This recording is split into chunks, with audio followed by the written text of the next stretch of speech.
Hey, Sophie, you forgot to take your umbrella. Apparently it's gonna rain this afternoon. Tough luck. I'll use one of the leftover umbrellas at my company instead. Though I don't really want to use one of those tacky, cheap umbrellas people tend to use. You seem to leave in a rush. Are you okay? Be careful not to fall over. I was late dropping Matthew off at the nursery, so... Well, but I made it in time. Good job. I can't believe I slept overtime today. I'm sorry for leaving the house a mess, the dishes from breakfast and everything. It's okay, I'll do the cleaning up today. I'm working from home today. I have time to do some extra chores.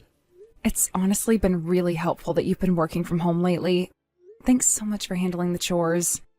I just don't have enough time in the morning to do everything.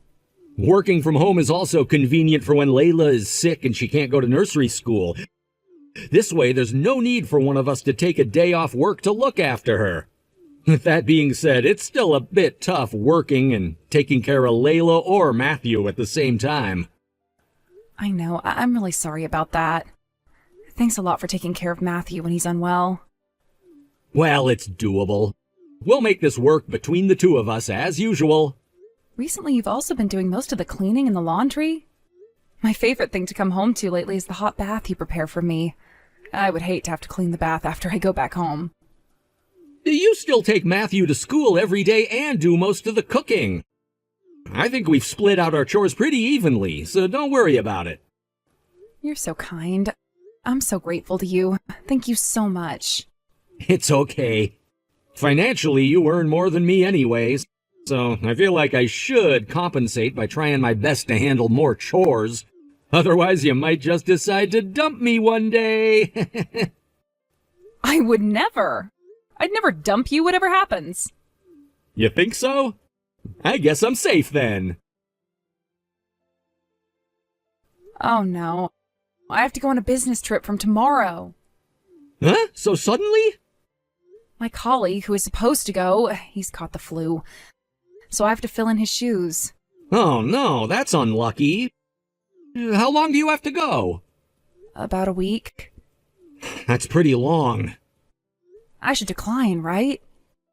It's impossible for me to leave you alone with Matthew for a week, isn't it? A whole week looking after Matthew alone, huh? It'll be challenging, but I'll try my best. You go on your business trip. Are you sure? You're going to be stuck with a grumpy 2-year-old for a whole week. He sure is a grumpy little fellow. He's been particularly grumpy recently, too. They want you to fill your colleagues' shoes, right? That means they're counting on you. You should go. Yeah, but... Also, if you do well on this trip and your boss sees how good you are, he may give you a pay raise. More money for you is more money for the family. You do your best to do a good job. I'll ask my boss if he'll let me work from home while you're on your trip. Would that be possible? My boss is understanding of parents and having children, so I think he'll allow me to do it. Wow, your boss is so generous. I think I'd like to thank him with a little gift when I return from my business trip. Then why don't you buy him a souvenir? I'll take it to the office. Okay then, I'll go on this trip. But if anything happens, please ask my parents for support. I'll let them know of the situation beforehand. Okay, you just focus on your work and do a good job, Sophie. A sudden business trip must be even more tough than looking after Matthew on your own. When you come home tonight, you should prepare for your trip and then go straight to bed. I'll do all the chores today. All of it? Yes, everything. I've actually already made dinner. I made your favorite, pork chops. What? You even made me dinner? You used to say you sucked at cooking and you didn't want to cook. I decided it was time to learn and to get over my fear of cooking. It'd be helpful to you if I could cook, right? Why are you so kind and perfect, Tom? I get worried sometimes you're too nice. Huh? Why? Do you have anything that stresses you out? I get worried that you may be feeling tired or stressed, but you're just not telling me. Stressed? No, I'm not stressed. I'm happy to be able to do things for you and Matthew. It brings me joy to help you out. Wow, Tom, I really have to admire your mindset. I always get stressed out so easily. Our family functions all because of you and your mindset. You think so? I'm glad you think so. I'm going to do my best on my business trip. When I get back, let's go out to a nice restaurant or something. Or we can take Matthew to my parents' place so we can go on a short vacation together over the weekend. How about Disney World? You like Disney, right? I'll pay for everything. Really? That'd be awesome! After a week alone with Matthew, you'll be exhausted. Let's go to Disney World so we can have some one-on-one time and some fun together. Awesome! I'm really looking forward to that. I'm super motivated now. You do your best too, Sophie. Hey, Tom, how are you doing? I've texted you several times yesterday, but you haven't replied. What's going on? I'm sorry. Matthew was sick, and I was busy taking care of him. I totally forgot to reply. Oh, really? That must have been tough. It was real tough. I wonder if he caught something from someone at the nursery school. How high is his fever? He's still pretty hot. This afternoon he was particularly feverish. Oh, that's worrying. He isn't showing any symptoms of a seizure, is he? He seems to be all right at the moment. Please take him to the hospital. I think the usual place should work best. My friend works there, so it's extra reliable, that place. Oh yeah, you mentioned that before. That big hospital by the main road, right? Yes, that's right. You know where we keep Matthew's patient registration card, right? Yes. In the drawer of his bedroom, right? Yes, please handle it for me. I'm so worried about him. It must be tough looking after him, even if you can work from home. Shall I come back home to help? What about your work? It's nearly the end of your trip. You should see it through. But you can't work when you have Matthew to look after. He's always so grumpy when he has a fever, too. Don't worry about it. Your trip is almost over. I'll handle things until you get back. You can't just leave early from your trip, Sophie. If you do that, you'll never be trusted with an important project. Well, I don't think that will happen. It will! You took on this job, you should work on it until you complete the project. That's a golden rule. Tom, you're acting very rigid and strict all of a sudden. No, I'm not. I'm just saying what the right thing to do is. Anyway, there's no need for you to rush back early. I'll take Matthew to the hospital tomorrow. Please, take him first thing in the morning. That hospital is super busy from noon. Please? Sophie, please don't come back home yet. Why not? My business trip was cut short because our client changed our plans. You saw what I messaged you earlier, right? Yes, I did. Lucky you for finishing early, I guess. Yeah, I was lucky. The thing is, we aren't home. We're at the hospital, so please come straight here. I know. You took Matthew to the hospital, right? But why do I need to go? I'm tired. Can't I rest at home? Sophie, Matthew is in a serious condition. He was taken in an ambulance. It's serious, Sophie. Please hurry. What do you mean? This morning, Matthew was really limp and unresponsive to me calling him, so I called an ambulance. Our usual hospital came and took him in. He's receiving treatment right now. You've got to come. He's calling for you. What the heck? Why would I go? No way! Huh? What do you mean, no way? Don't you care about our son? You're his mother, Sophie! You say he was taken in an ambulance. You're lying to me, aren't you? I'm not lying, I'm serious. Why would I lie about something like this? Yeah, right. Why would you have to lie about this, I wonder? I think you're lying to protect yourself. Protect myself? Why don't you want me to go back home? What are you on about? You were taken by surprise because I'm coming back home earlier than you expected. I'm actually already in front of our apartment. What? Already? I wonder what I'm gonna find. What did you want to hide from me by lying to me like this? I have an idea or two what this is about.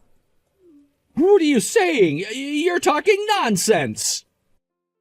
I know about all of your lies, Tom. You just came up with this idea to tell me Matthew has been hospitalized. Couldn't you come up with something at least more believable?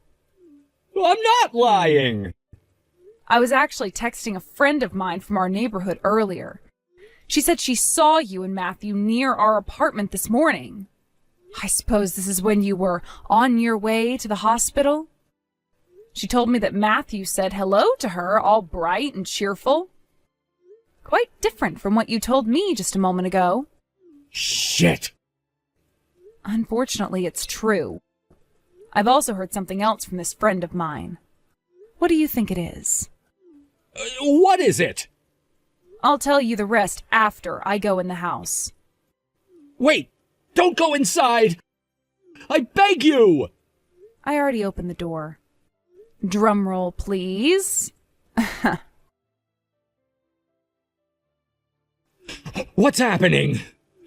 What's the situation? Come on, answer me! It's all finished. Finished? What is? My marriage. To you. I just entered our bedroom and a young lady is sleeping half naked in our bed. I woke her up and she confessed that she's been having an affair with you. Shit! I texted her so many times that my wife would be coming back early. Why didn't she leave? It doesn't seem like she ignored you on purpose. It seems like her phone ran out of battery. Sophie, let's talk this through. I've already talked to your lover. I'm done here. I've got most of the picture sussed out now. Let me explain with my own words. I don't think that's necessary. You let your lover inside the house. Our house. And you got her to help you with the chores and taking care of Matthew. She only helped out a little bit. You also slept with her. I got a lot of info out of her. I heard it's been over a year since you began seeing her. Every time you worked from home, you were spending time with her at the house. Not every time. I thought you'd done all the cleaning and laundry and everything, but no, you just got her to do everything. You fooled me there. I believed that you were such a good husband, and yet you were made up of lies. You're exaggerating. I did some of the work too. But I'm sorry for lying to you. I apologize for that. I'm sorry. It's also a lie that Matthew is hospitalized, isn't it? Yeah. I just didn't want you to come back home. I didn't think you'd come back while I took Matthew to the hospital. Yeah, well, I came back now deliberately. I wanted to come back while your lover was here alone. I knew you wouldn't take her to the hospital with you. I had told you that my friend works there. But how did you notice that I was having an affair? The neighbors told you, right? First of all, you were acting really strange yesterday. You insisted on me not coming back. Was I acting that weird? You were always soft-spoken, so I found it out of character. You were shaky just from me mentioning the possibility of returning early. I thought it was weird, then my neighbor texted me. She asked me if I'd changed my hairstyle. Hairstyle? It seems like she spotted your lover entering the apartment with you. She thought it was me. That's when it all clicked, that you were cheating on me. I had our next-door neighbor look at our balcony. She noticed that there were women's underwear hung up, out to dry. That's when I knew for sure. So that's how you knew. I guess you never know who's watching you. Shit! I screwed up big time. You really are an asshole. I can't believe you cheated on me. That's disgusting. I'm sorry, Sophie. You shouldn't have forgotten how many friends I have around in the neighborhood. I know loads of people around our place. Lies always fall apart anyways. I'm really sorry, Sophie. It was just a little mistake I made cheating on you. A little mistake? Ugh, kiss my ass. Don't you call it a little mistake. I'm filing for a divorce. And I'm going to file for you to pay me consolation money. Please don't divorce me. I really am sorry. I swear. And I'm going to take Matthew with me. I'm filing for consolation money from both you and compensation from that lover of yours. She's on her knees begging in front of me right now. You better know what's coming for you, Tom. I am never going to forgive you. I'll do anything for your forgiveness. Don't dump me. I can't live without you and Matthew. I said I'd never dump you, but I take back my own words. Goodbye, Tom. After Tom came back, he apologized to me repeatedly while he wept like a baby. I ignored his apology and his pleas and took Matthew with me to my parents' house. When my father heard what had happened, he flew into a rage. He helped me arrange a lawyer and I filed a divorce lawsuit. In the end, I was granted consolation fees from both Tom and his lover. I was also granted sole custody of Matthew. His lover is still in her early 20s. Since she claimed to have no money, I agreed to let her pay me by installments. Don't you think that's generous of me? His lover now pays me $1,500 a month. Apparently, she started working nighttime jobs to make ends meet, but that's none of my concern. Tom has also started a second job to pay for Matthew's child support. I heard that he began drinking heavily after not being able to accept being abandoned by his wife and child. Still, I feel no pity for Tom. I will look after Matthew on my own, as a single parent. I will never rely on a man for anything, ever again. Whatever happens, I will raise Matthew by myself.